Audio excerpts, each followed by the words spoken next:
Hola, buenas. Hoy presentaremos nuestro proyecto titulado Consumo de combustible según velocidad. En este trabajo aplicaremos herramientas del cálculo diferencial para estudiar cómo influye la velocidad de un vehículo en el consumo de combustible y así determinar cuál es la velocidad más eficiente para conducir. ¿De qué trata este proyecto? El objetivo principal de este proyecto es analizar la relación entre la velocidad y el consumo de combustible utilizando una función matemática. A través de esta función podemos representar cómo cambia el consumo cuando un vehículo aumenta o disminuye su velocidad. Además, buscamos demostrar que el cálculo diferencial tiene aplicaciones prácticas en problemas reales, ayudando a reducir costos de combustible y también el impacto ambiental. El tema y la problemática. El tema de nuestro proyecto es el consumo de combustible según la velocidad. La problemática que nos planteamos fue la siguiente. ¿Cómo podemos viajar de manera eficiente sin que el motor trabaje de forma ineficiente a bajas velocidades ni aumente demasiado el consumo debido a la resistencia del aire cuando se conduce muy rápido? Estas preguntas fue la base para desarrollar toda nuestra investigación.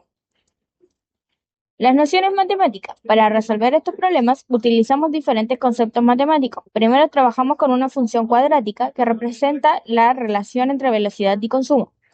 La variable independiente corresponde a la velocidad del vehículo, mientras que la variable dependiente representa el consumo del combustible. Posteriormente, utilizamos la primera derivada para encontrar la velocidad donde el consumo deja de disminuir y comenzar a aumentar. Finalmente, aplicamos la segunda derivada para comprobar matemáticamente que el punto obtenido corresponde realmente a un mínimo.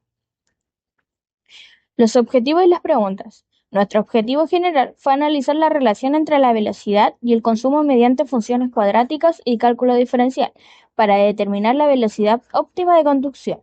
Para lograrlo, formulamos distintas preguntas de investigación relacionadas con el comportamiento del consumo, la influencia de la resistencia del aire y los beneficios del conducir a una velocidad adecuada.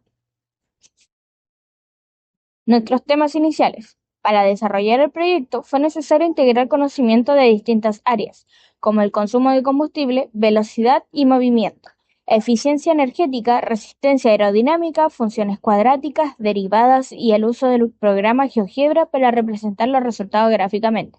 Con esto damos paso a la siguiente parte de la presentación.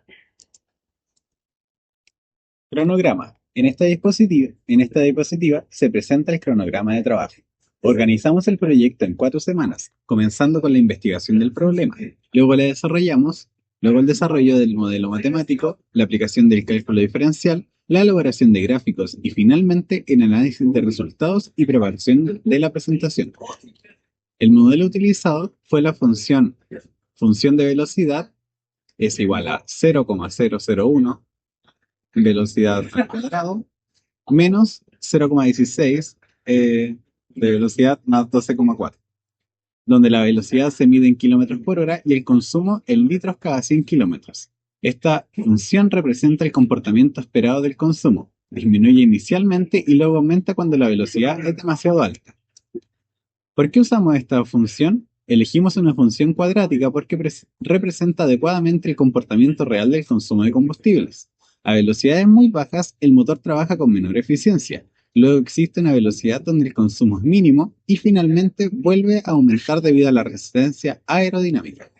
Este comportamiento tiene forma de parábola, por lo que este tipo de función resulta apropiado.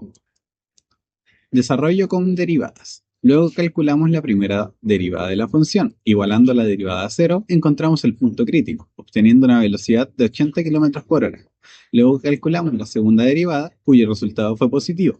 Esto demuestra que el punto encontrado corresponde efectivamente al consumo mínimo.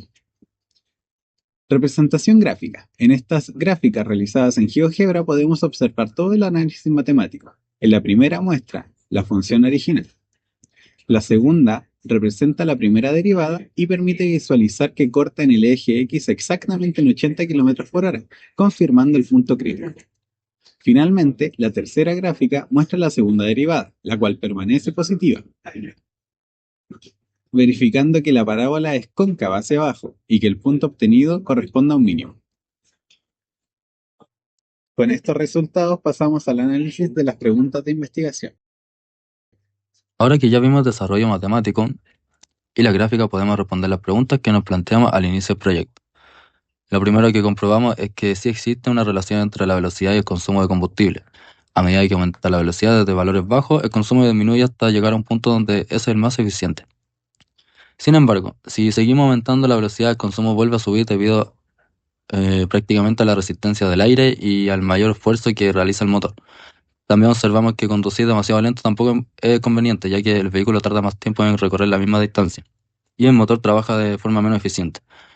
Gracias al uso de derivadas, pudimos determinar que la velocidad óptima es de aproximadamente 80 km por hora, donde el consumo alcanza su valor mínimo cercano a 6 litros cada 100 km. En términos prácticos, esto significa que mantener una velocidad cercana a ese valor permite ahorrar combustible, reducir las emisiones contaminantes y hacer un uso más eficiente del vehículo. Como conclusión, este proyecto nos permitió comprobar que el cálculo diferencial no es solo una herramienta teórica, sino que también aplica muy útil en situaciones de la vida diaria. Mediante una función matemática y el uso de la primera y segunda derivada pudimos encontrar la velocidad que minimiza el consumo de combustible. Esto demuestra cómo las matemáticas pueden ayudarlo a tomar mejores decisiones y generar beneficios tanto económicos como ambientales. Y como cierre, para finalizar, creemos que este trabajo nos permitió comprender de una manera más práctica cómo aplicar los contenidos aprendidos en clases para resolver un problema real. Esperamos con esta presentación haya mostrado la importancia del cálculo diferencial y cómo una herramienta matemática puede contribuir a mejorar la eficiencia en algo tan cotidiano como la conducción. Muchas gracias por la atención.